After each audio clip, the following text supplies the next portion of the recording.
앞서 노종면 의원과 국민의힘 당원 무려 57만 명에 대한 당원 명부가 유출돼서 명태균 씨가 사실상 운영한 걸로 보이는 미래한국연구소를 통해서 여론조사가 진행된 것에 대한 파문이 일파만파 커지고 있습니다. 이 사건 그리고 최근 진행된 여러 대통령 국정수행평가에 대해서 여론조사 상황 좀 살펴보기 위해서 이분 모셨습니다. 메타보이스 김봉신 부대표 모셨습니다. 어서 오십시오. 안녕하십니까. 예, 급하게 오셨습니다. 예. 원래 예정된 시간은 9시 30분인데, 예, 노종면 의원께서 기차 시간 때문에, 예, 저희가 한 20분 정도밖에 못 해가지고, 급하게 오시라고 부탁을 드렸습니다. 너무 감사합니다. 앞서 굉장히 심각한 것 같습니다. 보수지들, 진보지들, 모든 언론들이 오늘 이 당원 유출, 무려 57만 샘플입니다. 57만 명의 안심번호가 유출돼서 명태균 씨가 사실상 국민의힘 당원을 대상으로 여론조사 한 걸로 보이는데요. 자, 이 사건은 어떻게 보셨습니까? 여론조사 전문가로서. 그러니까요. 이게 옛날에는 네. 이 개인정보보호법이 이렇게까지 이제 세지 않을 때는 가끔 당원들을 대상으로 하는 리스트가 돌았죠. 근데 이제 안 될 건데. 개인정보보호법 이후로. 예. 이제 안 된다 이거. 이게 무슨 일이 있었냐? 불법인가요, 그럼? 당원 개인이 어떻게 나서느냐에 따라 다르고 예. 당이 중앙당에서 뭐 당내 선거가 있을 때라든지 그렇죠. 이럴 때 당원 명부 유출이 안 되게 돼 있습니다. 그래서 당도 누가 그걸 줬으면 네. 문제죠. 예전에는 언제더라? 벌써 옛날 일이네요. 네. 그 호떡집이 있잖아요. 네. 근데 그 호떡집에서 그 어느 당사 앞에 있는 호떡집에서 네. 호떡을 이렇게 팔 때 이면지 같은 데 이렇게 잘라가지고 싸주잖아요. 예. 누가 거기서 이제 호떡을 사 먹는데 예. 그게 당원 명부인 거예요. 여의도에서? 여의도에서요. 서여의도에서. 예.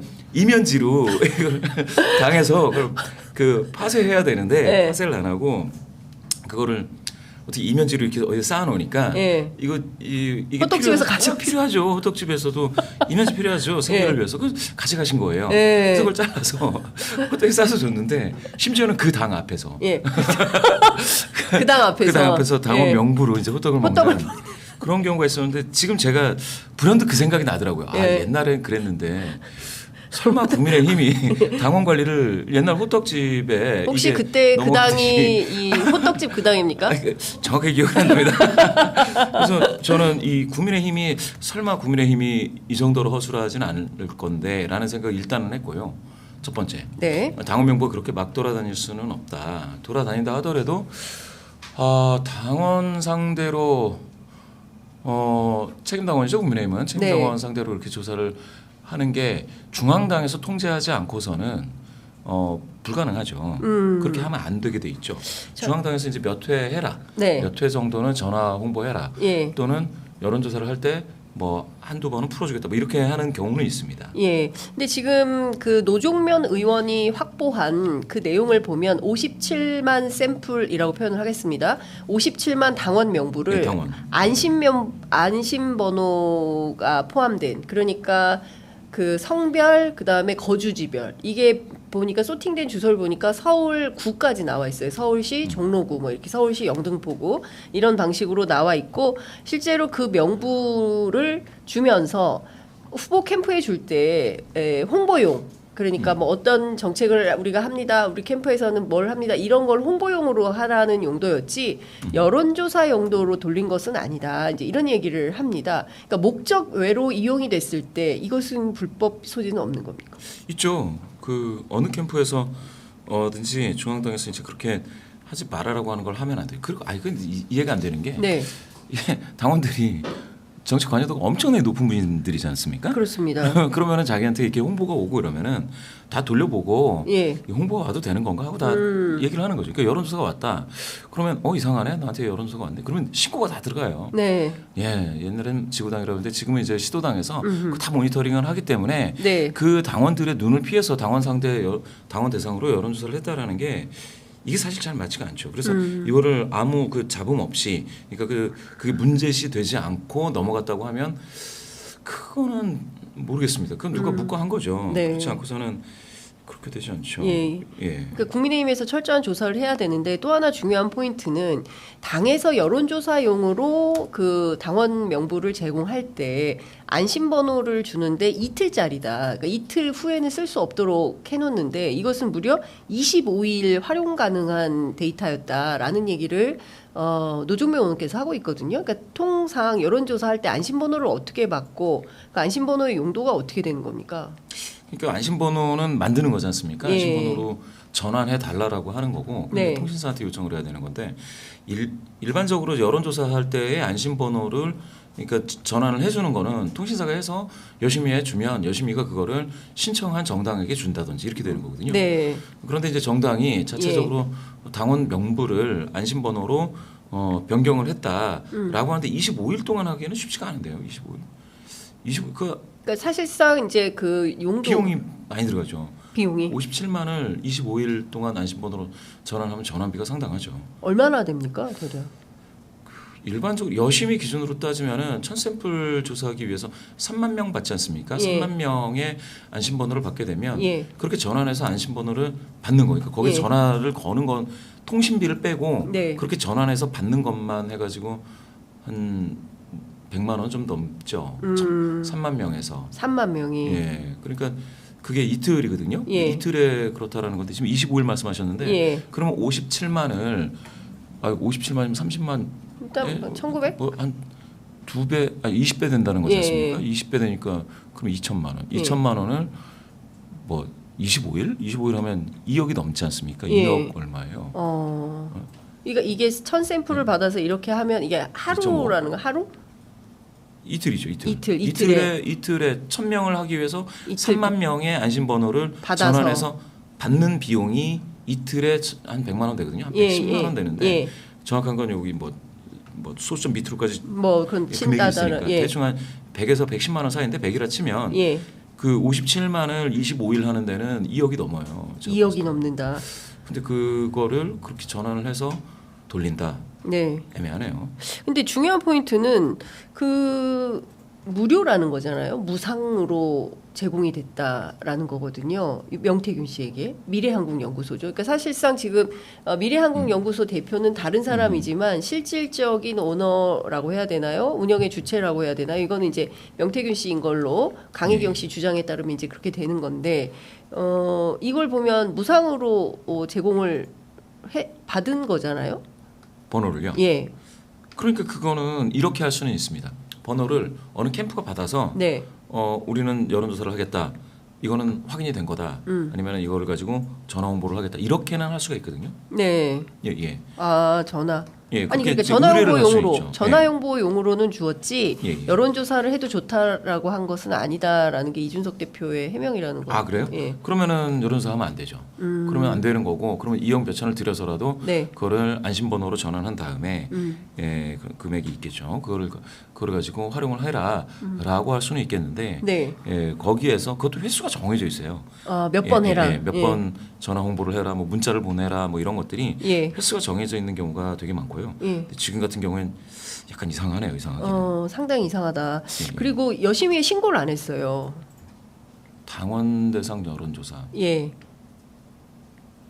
당원 대상 여론조사를 신고를 하지 않았다. 공표용이 아니고. 일단 당에서 하는 조사는 두 가지가 있습니다. 당에서 하는 조사는 신고의 의무가 없습니다. 정당은 신고 의무가 없고요.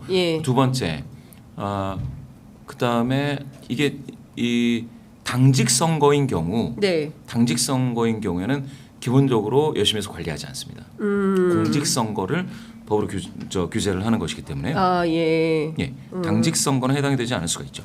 그래요. 이거는 불법이 아닐 수가 있겠네요. 그러면은 불법이 아닐 수가 있죠.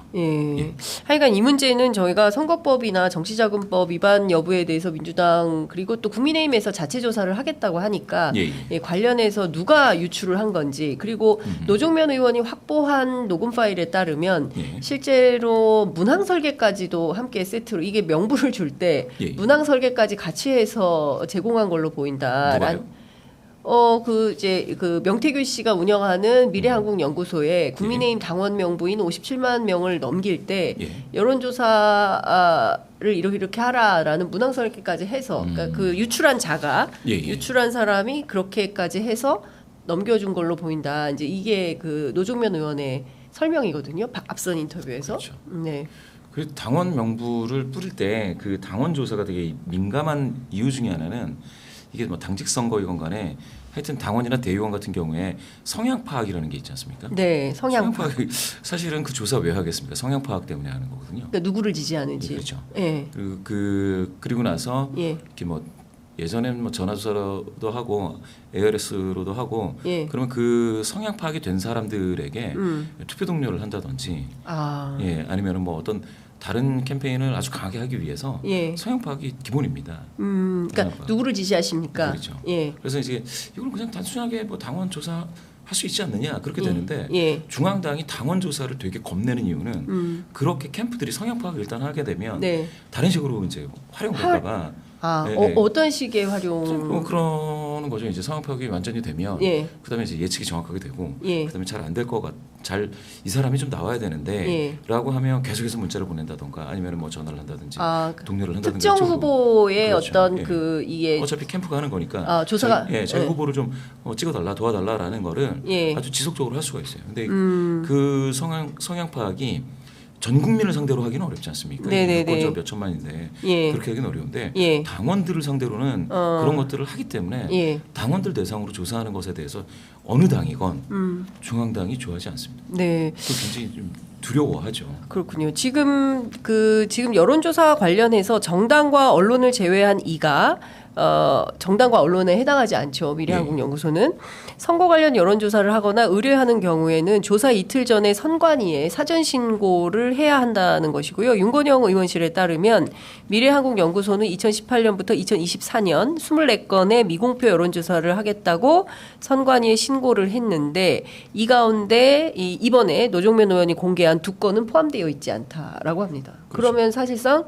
그게 만약에 대선과 관련된 거다. 그렇죠. 공직선거와 관련된 거다 그러면 어떤 방식으로든 신고를 해야죠. 그렇죠. 그런데 그게 당직이면 신고할 필요는 굳이 없는데 공직이면 신고해야 됩니다. 그렇죠. 중요한 포인트는 바로 그 점입니다.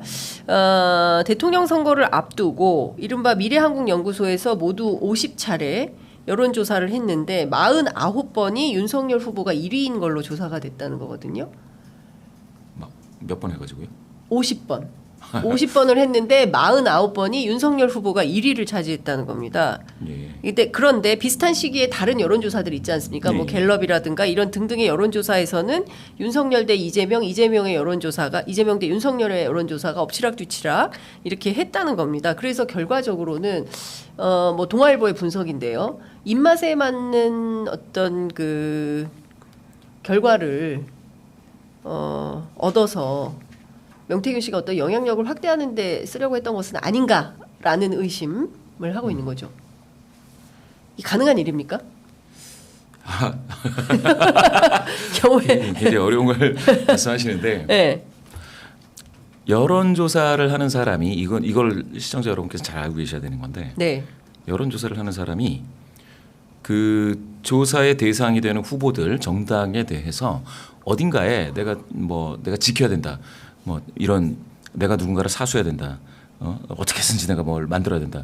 이런 강박을 가지고 있으면 당연히 방법은 많죠. 방법은 많아요. 그런데 그렇게 하지 않을 뿐입니다. 않는다는 거예요. 그래서 과급적 진영 소속감이 없어야 되고 뭐 여주호 전문가들은 그렇죠. 웬만하면은 어떤 경우에는 정당에 뭐 후배들이 찾아와가지고 돈 좀 내달라 그러면 내줄 수 있지만 뭐 그랬다가 당원으로는 안 하는 게 낫고 그래서 큰 선거를 앞두면 당원 가입을 했던 조사 전문가들은 전부 다 탈당입니다. 탈당이에요. 조사 전문가들은 전부 탈당이고 그래서 왜 그러냐면 그 어느 진영 어느 정당에 소속돼 있지 않게 하기 위해서입니다. 공정성 때문에 그런 것이죠. 그런데 내가 누군가에게 반드시 좋은 결과를 만들어내겠다라고 결심을 하면 못할 거는 없죠. 물론 여심이가 관리 감독을 엄청나게 합니다. 잡아낼 수 있는 게 있죠. 그럼 여심이한테 걸리면 몇 천만 원을 내야 되고 그리고 뭐 과징금, 과태료 뭐 이런 걸 내야 과태료 내야 되죠. 예. 과태료를 몇천 내야 되고 예. 그게 이제 겹치면 예. 여심이가 검찰 고발을 해버립니다. 선관위가요. 네. 선관위는 이제 선거 사범에 대해서 수사할 권한이 있기 때문에 네. 그렇게 해버리면 예. 이건 검찰 앞에 서야 되는 거예요. 예. 예. 그 과정인데 예. 모르겠어요. 누군가가 저는 이 사건에 대해서 그러니까 명태균 씨가 어떻게 했다라는 거는 잘은 모르는데 네. 만약에 어떤 방식으로든지 어느 후보에게 좋게 만들겠다라고 하면 손쉬운 방법들은 번호를 타는 거죠. 번호를 타는 거. 번호를 탄다? 예. 어떤 의미로 번호를 탄다 이게 뭘? 그러니까 그거예요. 예. 조사를 한번 해봤는데 예. 홍길동하고 뭐 유관순, 임꺽정, 뭐 황진이 이렇게 붙었습니다. 예. 그랬는데 제가 지지하는 사람이 가령 황진이다. 예. 근데 황진이한테 좋은 번호를 샥 걸러가지고 다음 조사에 타는 거죠. 이거 불법이거든요. 예. 여심에서 이게 밝혀지면 여심이는 가차없이 예. 예. 제재를 가합니다. 예. 근데 이거는 가장 단순한 거고 이게 아주 고전적인 방법입니다. 네. 심지어는 저한테 와서 예. 제가 이제 번호를 가지고 있으니까 예. 넣어줄 수 있느냐 예. 이렇게 얘기한 사람도 있습니다. 단칼에 거절하죠, 제가. 예. 아니, 그거 해가지고 예. 돈을 얼마나 벌면 예. 제가 그때는 제가 지금과 다른 회사에 조금 큰 회사에 있기는 있었는데 네. 그런 거에 대해서 응할 수가 없죠. 예. 왜냐하면 그런 거 한 방으로 예. 그 회사의 명운이 지금까지 쌓아온 그렇지 않습니까? 네. 예, 그 브랜드 가치가 완전 폭락하는 거거든요. 예. 그런데 사실은 브랜드 가치 같은 거 신경 안 써도 되는 사람들, 예. 뭐 이거를 이 서여의도에서 예. 흔히 떴다방이라고 하는 그런 일부 뭐 사람들이 예. 그런 거를 한다. 그 여심이에서 그거를 단속하기 위해서 굉장히 노력들을 하셨어요. 여심에 계신 분들이 예. 정말 제가 봤을 때 여심에 분들 아니 선거 때 막 코피 터지게 일을 하세요. 밤새. 예. 왜? 아니 관리할 게 너무 많으니까. 예. 만약에 누군가가 그렇게 번호를 섞어버렸다. 예. 이거 어떻게 밝힙니까? 그거는 서버를 뜯어가야 돼요. 네. 하드디스크를. 예. 그거는 그 파일만 가져가서는 안 됩니다. 그걸 다 뜯어가야 됩니다. 다 뜯어가서 모든 데이터를 다 해야죠. 그다음에 발송 ARS나 전화도 마찬가지예요. 전화조사 발송 서버라는 게 있거든요. 서버에 들어가서 사용된 번호를 다시 다 걸러야 돼요. 네. 다 걸러서 다시 붙이고. 그래서 이제 보면 사실은 그렇게 되면 뻔하게 나오는 거죠. 아니 지난번 그 서버에서 발송된 어떤 것들이 이렇게 될 수가 있죠. 또는 네. 만약에 조금 더 여기서 지능화된다면 서버를 다른 두 군데 두고서 다른 서버에서 받은 번호를 이쪽 서버에 탈 수가 있죠. 야, 이게 지금 이러면 거의 여론 조작에 해당하는 거 아닙니까? 이거를 붙잡으려고 여심에서는 굉장히 강하게 예. 단속하고 있습니다. 예. 그리고 조사인들이 양심이 있어야 돼요. 그래서 양심이 있어야 되고 네. 절대로 이런 행위를 해서는 안 된다. 예. 뻔히 보이는 게 예전에 문구 같은 걸로 이렇게 하는 사람들이 있었습니다. 문구. 예, 문구. 예.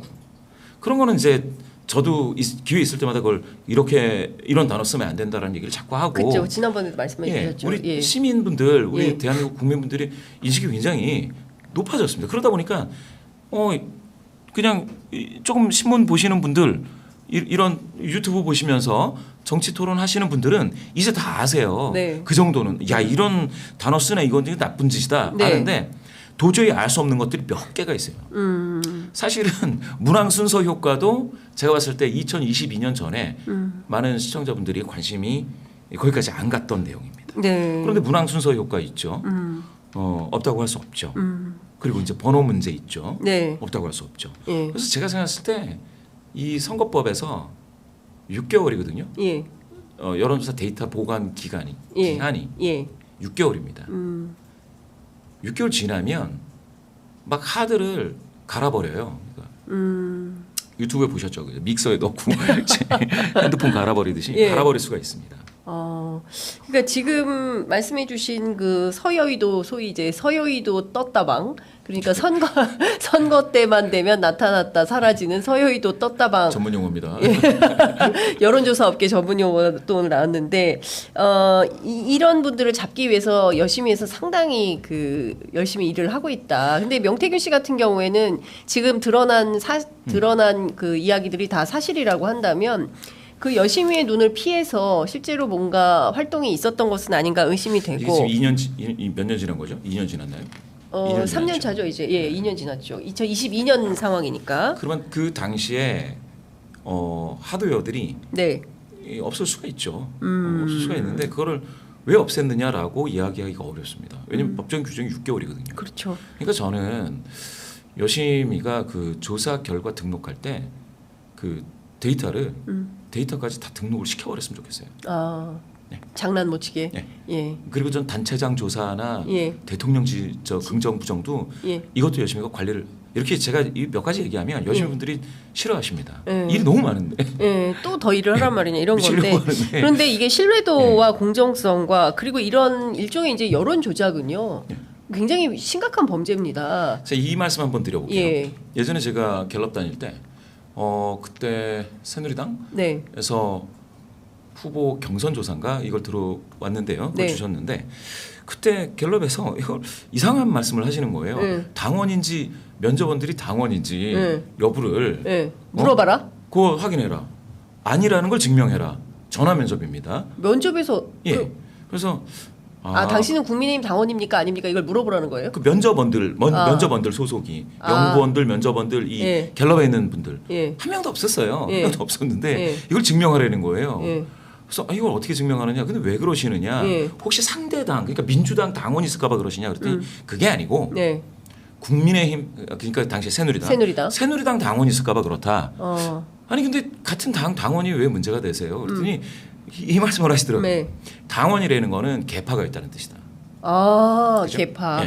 그럼 홍길동과 임꺽정, 뭐 유관순, 황진이가 붙을 때 이 유관순을 좋아하시는 분은 그쪽으로 찍는다 이거예요. 그러니까 이거예요. 이게 실제로 있었던 일입니다. 경선을 하는데 그러니까 홍길동이라 그래도 황진이, 유관순이라 해도 황진이 이렇게 찍는 거예요. 면접원이.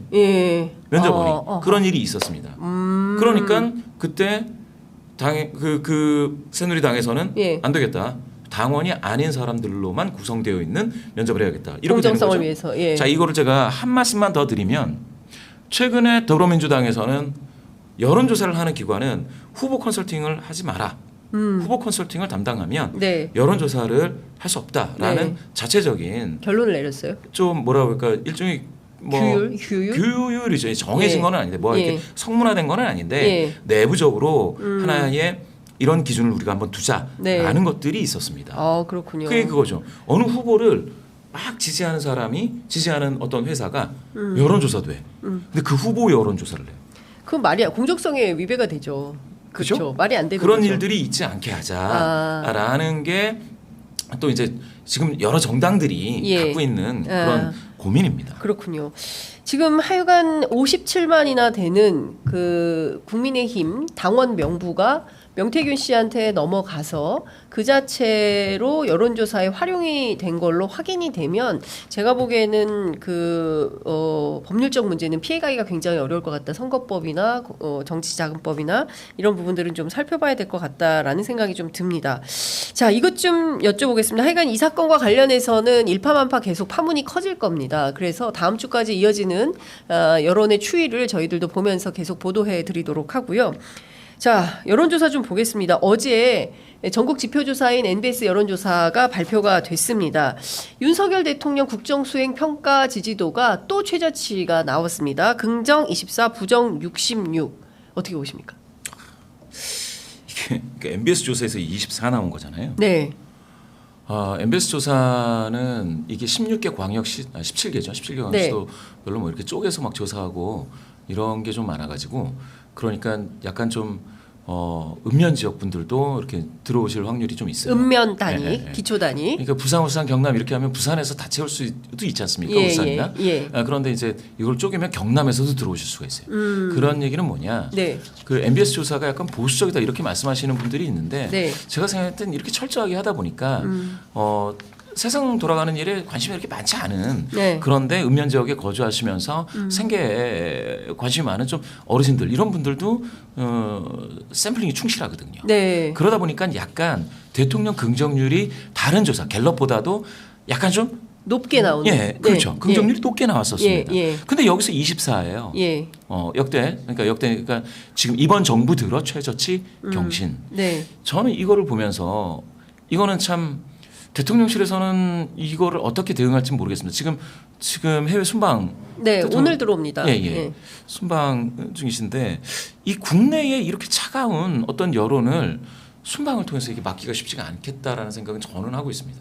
왜냐하면 순방의 효과가 있었으면 체코 순방에 따라서 거의 30%가 넘어야 돼요. 네. 30% 넘어야 됩니다. 예. 과거 문재인 정부 시절에 뭐 순방 갔다 왔다 이러면은 거의 뭐 30% 중반 40%뭐 이랬어요. 40% 선을 이렇게 약간씩 이렇게 넘나들었지. 지금처럼 외교 행보가 활발한데도 이렇게 낮은 거는 네. 이거는 정말 지금으로서는 대통령 긍정률, 윤석열 대통령 긍정률 백약이 무효인 상태를 보여줄 수가 있겠고요.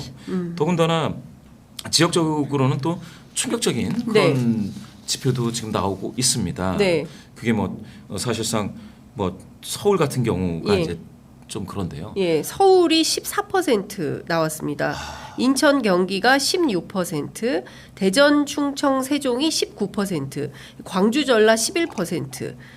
그나마 강원, 제주도 17%입니다. 그러니까 무려 5개 권역에서 다 10%대의 지지율을 보였고요. 그나마 대구 경북이 높습니다. 대구 경북이 잘하는 편이다 41, 그 다음에 부울경이 잘하는 편이다가 23 이렇게 나왔습니다.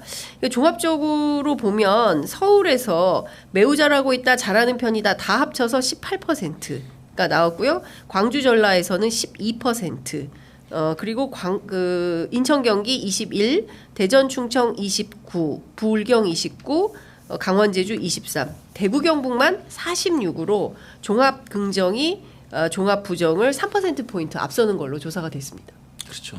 대구, 경북도 제가 방금 말씀드렸듯이 경북을 그렇게 충실히 이제 추출했기 때문에 지금 40 몇 %가 나온 건데 갤럽에서 봤을 때는 그보다 낮은 수치가 나오고 있죠. 네. 지금 그러면은 방금 읽어주신 장윤성 기자님 읽어주신 그 지역에 호남을 제외하면 격전지가 다수거든요. 그렇죠. 격전지에서 지금 10%대입니다. 그것도 전화 면접 조사에 그것도 MBS 조사입니다. 여기에서 격전지가 10%대다라고 하면 지금 이 수치를 가지고 총선 다시 하면은요. 국민의힘은 지금 108석 얻은 거에 반토막이란 얘기예요. 108석의 반토막이다. 이거는 진짜 이거를 지금 당장 큰 선거가 없기 때문에 그러니까 김건희 여사 뭐께서도 이제 돌아다니시고 그렇지 않습니까? 큰 선거 있으면은 지금 그 가만히 있겠어요? 저 국회에 계신 국민의힘 분들이 가만히 안 있겠죠. 막 뭐 시끌시끌 하겠죠. 근데 지금은 큰 선거가 없으니까 잠깐 좀 소강 상태인데 그러니까 김건희 여사 막 돌아다니시잖아요. 그런데 한번 생각해 보세요. 이거 이렇게 차가워진 게 그러면 아주 드라마틱하게 다시 올라가야 큰 선거를 치를 수 있다라는 겁니다. 그러니까 제가 지난번에 말씀을 얼핏 드렸는데 어쩌면 보수 성향이신 분들이 그러니까 완전히 보수 성향이 이제 강하신 분들 빼고 중도 보수이신 분들이 일부 그런 생각을 하실 수도 있는 거예요. 그러니까 완전히 한번 바닥을 보여줘야 된다. 이 정부와 국민의힘에게 바닥을 한번 보여주고 정신들 좀 차리시라. 이렇게 지금 하고 계신 게 아닌가. 왜냐하면 지표 보시면 아시겠지만 중도이신 분들도 지금 마음 떠난 지가 한참 됐습니다. 마음 떠난 지가 한참 됐어요. 중도이신 분들 뭐 얘기할 게 없어요. 중도가 종합 긍정이 17, 그 다음에 부정이 73입니다. 지금 중도이신 분들이 굉장히 썰렁해요. 제가 봤을 때 그냥 뭐 일부 예이기는 하지만 어떤 분들은 지금 페이스북에서요. 지지를 철회하겠다 이렇게 올렸어요. 그냥 지지를 철회하다 이렇게 올린 거예요. 도대체 이게 뭔 얘기야? 밑도 끝도 없이. 근데 나중에 그분의 어떤 그 예전 글을 보면 이분이 예전에 이 윤석열 대통령을 또 좋아하셨던 그런 분이거든요. 지금 제가 생각했을 때는 지금 보수 성향이신 분들이 바닥을 보겠다라고 결심하신 분들이 꽤 된다. 꽤 된다. 바닥을 보겠다. 그러면은 어떻게 되느냐? 사람을 살리려면 먼저 죽여야 살릴 거 아닙니까? 그러니까 국민의힘을 살리려면 죽여야 이제 살리는 거죠. 네. 그러니까 한번 바닥까지 가보자. 예. 바닥에 뭐가 있는지 확인하자. 예. 라고 지금 가고 있는 거 아니에요. 보수 성향이신 분들이. 그렇죠. 그렇지 않으면 이 숫자가 나올 수가 없습니다. 예. 말씀 주신 대로 보수 성향의 응답자들도 긍정이 51인데 부정이 41이에요. 그러니까 무려 차이가 10%포인트밖에, 그러니까 그러니까 내가 보수지만 압도적으로 윤석열 정부를 지지하기는 좀 면구스럽다. 뭐 이런 차원의 해석을 할 수밖에 없는 지표가 아닌가라는 생각이 좀 드는 것이고요. 또 하나 또 제가 봐야 될 것은 연령대별인데요. 예. 그 10월 2주차 연령대별 조사를 종합을 해보면 역시 40대입니다. 40대가 긍정평가가 한 자리 숫자예요. 9%. 그 다음에 부정평가가 87%입니다. 그러니까 사실상 40대가 대한민국을 이끌어가는 중추 세대에 해당한다고 보는데 이 대한민국 중추 세대인 40대는 윤석열 정부에 대해서 9%밖에 지지를 안 한다. 이 9% 지지율을 어떻게 해석해야 됩니까?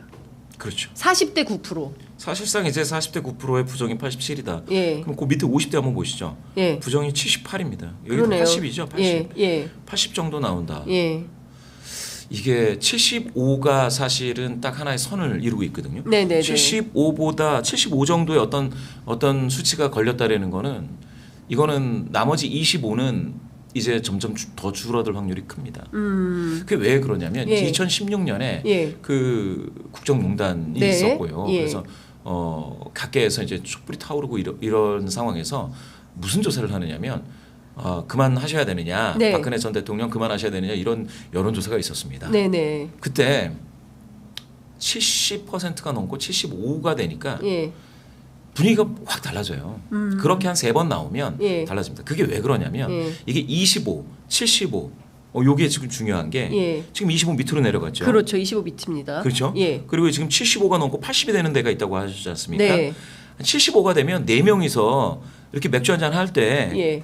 보통 친구들 4명 먹지 않습니까? 예. 혼자라는 거예요. 그죠? 부정이 3명이고 네. 긍정이 하나 있을까 말까예요. 아. 그럼 이분들은 예. 말을 할 수가 없어요. 말을. 말하다가 예.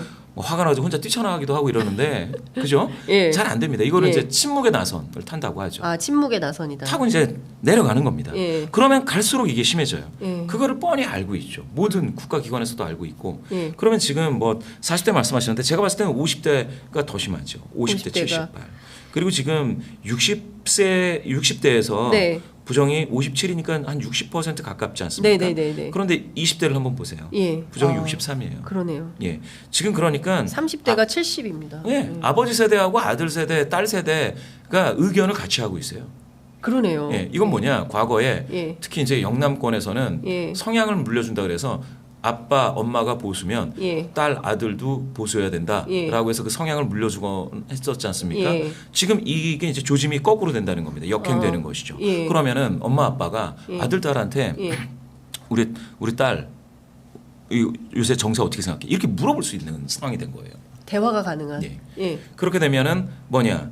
이거는 제가 생각했을 땐 70세 이상이신 분들은 이해가 되고요. 네. 56이 뭐 긍정평가라고 제가 아까 말씀드렸다시피 읍면도 조사가 지금 되는 조사이기 네. 때문에 이런 것들은 이해가 되지만 전반적으로 엄청나게 얼어붙었다. 아 진짜 이게 이제 보궐선거가 지금 앞두고 있지 않습니까? 예, 보궐선거를. 예, 예. 그런데 이게 작은 보궐선거가 아니고 예. 이게 만약에 국회의원들이 막 등장하는 보궐선거 큰 거 있잖아요. 네네. 그게 아마 내년에 있을 예정일 텐데요. 네. 그걸 앞두고 이 수치다라고 하면 그러면 수근수근할 거예요. 국민의힘 내에서 네. 탈당 말씀드려라. 누가 가서 방울 걸어라. 네. 탈당 말씀드려라. 빨리 와서. 그렇죠. 이거 탈당하지 않으면은 국민의힘은 큰 게임을 할 수가 없어요. 일단 이거 가지고. 윤석열 대통령이 탈당해야 큰 게임 뛸 수 있다. 아니, 그렇게 되는 거예요. 요 예. 수치는. 예. 아니면은 이게 이제 회복이 되면 예. 그러면은 뭐 그런 걱정을 안 하시겠죠, 다들. 예. 그렇지만 제가 봤을 때는 그러면은 이제 이게 되는 거죠. 탈당이냐? 그럼 당 대표가 책임지고 물러나고 비대위 체제냐? 이 두 가지 가지고 예. 이제 국민의힘은 내홍에 빠질 확률이 굉장히 높습니다. 정당 지지 잠깐 보겠습니다. 예. 민주당이 계속 사실 NBS 조사에서는 국민의힘에 비해서 상당히 처졌어요. 그런데 이번 조사에서 민주당이 올랐습니다. 더불어민주당 지지율이 28, 국민의힘이 27, 조국혁신당 11, 개혁신당 2, 진보당 1, 그 외 다른 정당 1, 지지하는 정당 없음이 29, 모른다 1 이렇게 조사가 됐습니다. 정당 지지도만 보면 국민의힘 상당히 위기 상황 아닙니까? 그렇죠. 네, 지금 조국혁신당이랑 합치면 사실상 40%에 육박하는 겁니다. 그렇죠. 그러니까 이게 39%. 이 MBS 조사를 잘 보시면 네. 민주당은 이게 쭉 이 견조하다고 하는데요. 흐름 자체가 아주 크게 흔들리고 있지 그렇습니다. 않습니다. 루틴하게 가고 있습니다. 그렇죠. 그런데 가만 보시면은 국민의힘만 아주 좋아졌다가 사그라졌다. 그렇습니다. 좋아졌다 사그라졌다 이러죠. 컨벤션 효과를 보여줬다가 그게 거품이 꺼졌다가 이러지 않습니까? 이 얘기는 뭐냐면 사실은 이 보수 성향이신 분들이 확 달라붙어서 희망을 가지고 있다가 빠졌다가 희망을 가지고 있다가 빠졌다가 이런 현상이거든요.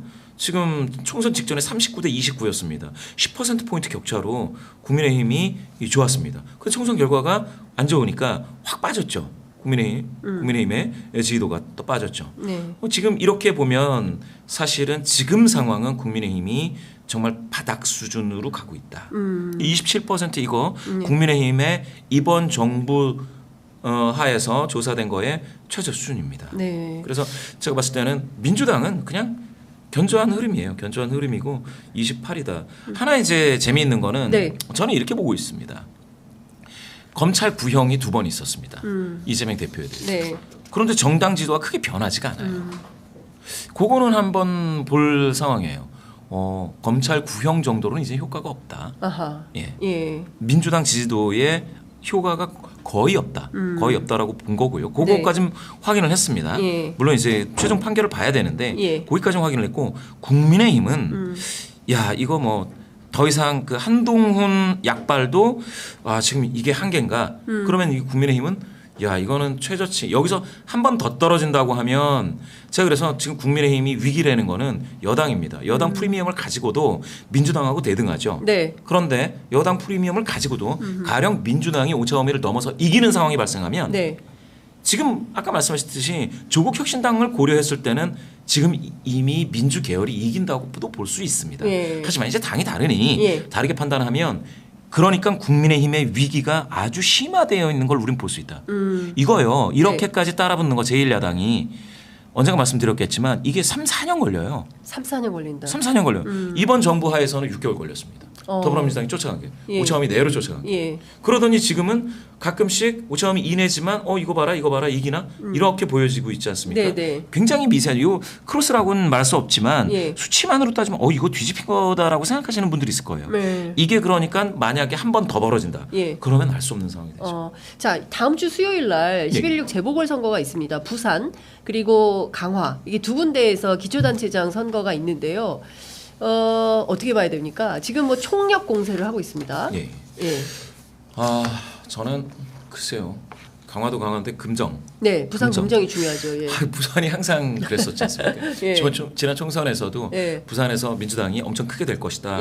뭐 아니다. 뭐 까봤더니 막상 까봤더니 거기까지는 아니고 아니더라. 뭐 의석은 줄었다. 이렇게 됐는데 모르겠습니다. 모르겠습니다. 캠페인은 봐야죠. 봐야 됩니다. 지금으로서는 아직은 또 예단하기가 추세는 어떻다고 보세요? 실제로 기자들이 가서 르포를 쓴 게 오늘 아침 여러 언론에 경향신문 오늘 르포 기사를 보니까 우리가 김건희 대통령을 뽑은 건 아니지 않냐라는 게 이제 금정의 여론이라고 나와 있긴 합니다만. 그러니까 부산에서 지난번 그 흐름에서 조금 민주당에게 민주당이 그렇게 막 어깨 힘들어와서 막 이렇게 스크럼 짜고 그러고 다니는 거 그 꼴불견이다 이런 만약에 부산에 흐름이 있었다면 지금은 균형 심리가 있을 수 있죠. 민주당한테 경고를 줘봤는데 이거 그럴 때가 아니네. 정부도 지금 경고를 좀 줘야겠다라고 하면 엎어집니다. 엎어진다. 엎어지죠.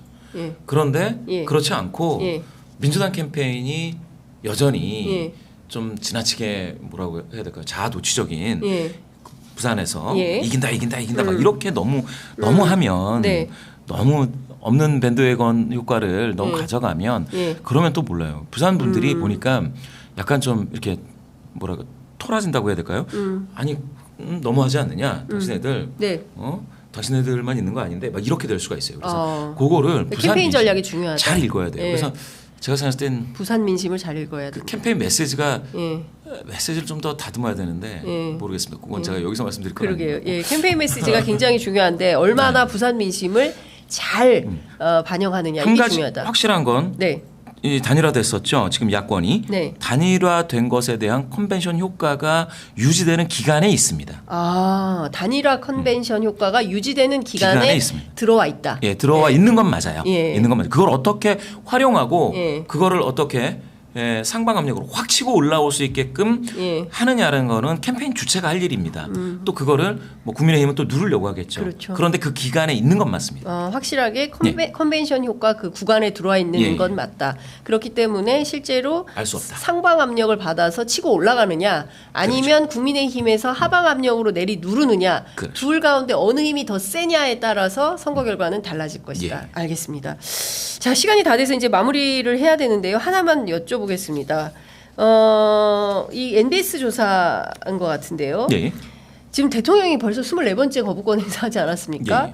특히 그 김여사 관련돼서 김건희 특검법, 최혜병 특검법 이것은 사실상 65% 이상으로 전 국민 여론조사에서 보면 이거 해야 된다. 이런 여론이 높은데 이번에도 비슷한 결과가 나왔습니다. 잘못한 결정이다가 60, 잘한 결정이다가 22 이렇게 나왔습니다. 이런데도 대통령 거부권 행사 계속돼도 될까요? 어떻게 보십니까?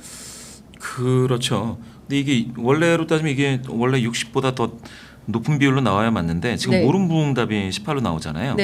이거는 뭐냐면 이거 세 개를 잘라서 물어봤으면 조금 달랐을 거예요. 모름부응답이 좀 덜하고 제가 봤을 땐 잘못한 결정이다가 더 많을 확률이 있습니다. 그러니까 제가 꾸준히 봐왔는데 지금 이와 같은 그 뭡니까 거부권 제2 요구권이라고 하는 그 거부권 행사와 관련된 또 김건희 여사와 관련된 이런 것들에 대해서는 60%가 약간 좀 넘더라. 심하게 갈 때는 이게 70%가 넘을 때도 있었습니다. 그러니까 제가 봤을 때는 지금 거부권 행사라는 거는 정확하게 얘기하면 국민 여론을 전체를 놓고 보면 여론에 맞지 않습니다. 여론에 역행하는 거죠. 거부권 행사 자체는 대통령 그러니까 거부권 행사를 이렇게 뭐 좀 할 게 아니고 뭐 국민 토론을 해보자라고 하든가 대통령실에서 좀 다른 아이디어가 있어야 될 것 같아요. 계속 이렇게 거부권을 행사를 한다라는 거는 사람들의 그러니까 원래 이제 이 메모리에 들어와 있는 그 거부권이 이렇게 쌓이고 있지 않습니까? 어느 순간에는 임계치에 갈 수 있다라는 거거든요. 그거를 좀 고려를 해야 돼요. 지금 잘한 결정이 22이 나왔지 않습니까? 이 같은 조사에서 대통령 긍정률이 24입니다. 24인데 잘한 결정은 22입니다. 이 얘기 뭐냐? 거부권은 어쨌든 간에 행사를 하면 대통령 긍정률을 낮추는 하방 압력이 근본적인 그런 원인으로 작용한다라고 하는 것이지 거부권을 행사하기 때문에 난 대통령 이번에 이렇게 리더십이 있어 거부권 행사하고 내가 지지해야겠다 이런 사람은 많지 않다라는 걸 보여줘요. 22대 24를 보면 그냥 이거는 제가 생각할 땐 이게 왜 이게 대책 없이 이렇게 거부권을 행사하나? 이거는 주변에 있는 대통령 주변에 있는 참모들이 있다면 그분들이 빨리 얘기를 좀 잘 했겠지만 잘 해야 될 것 같아요. 이거는 정말 이거는 국민분들도 정치적인 효능감을 완전 바닥으로 만드는 거잖아요. 다들 세금 내고 있는데. 맞습니다. 정치만 완전히 바닥이다. 이 생각이 들죠. 진짜 어제 저녁에 그 소설가 한강 노벨 문학상 쾌거 때문에 많은 국민들이 이런 생각들을 하셨을 것 같아요. 저도 마찬가지지만 정치만 조금만 잘해주면 정치만 조금만 잘해주면 진짜 남부럽지 않은 나라의 국민으로 잘 살 수 있는데 그러게요. 참 답답합니다. 하여튼 축하드립니다. 뿌듯합니다. 온 국민이 지금 그래도 오늘 아침 신문 보면서 다들 그래도 한강이 해냈구나. 했습니다. 참고로 저는 동년배입니다. 자, 오늘 말씀 여기까지 듣도록 하겠습니다. 말씀 잘 들었습니다. 고맙습니다. 감사합니다.